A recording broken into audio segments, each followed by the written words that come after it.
Zany dia mila petraka tsara ny tontolon'ny fandriampahalemana amin'ny andron'ny francophonie io mpitandron'ny filaminana maherin'ny 4,000 no ahetsika manerana ny nosy ao anatin'ity fionambe fa 40 ny francophonie ity amin'ny herinandro avy izao.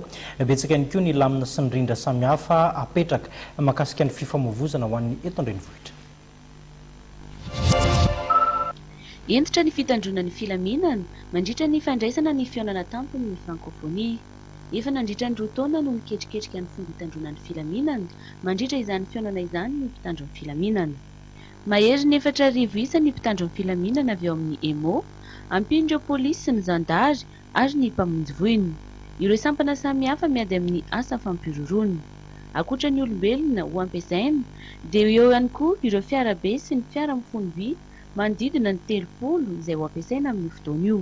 Misehatra teboka valo mazava tsara moa ny fitandronan'ny filaminana.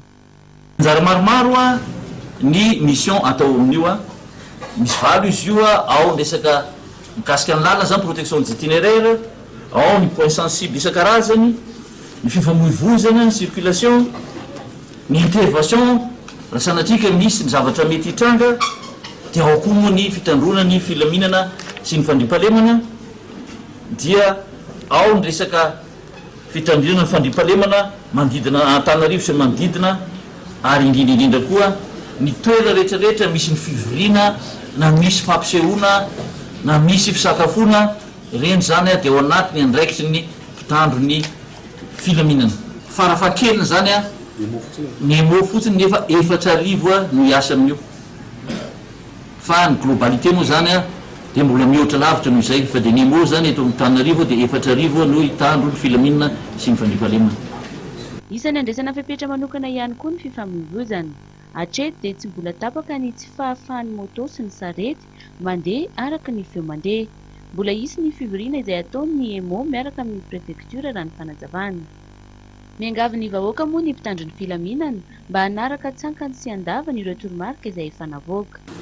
Ny tian'ny tenenina koa dia mety betsaka ny ataontsika hoe fanimbatsembanana izay tsy maintsy atao.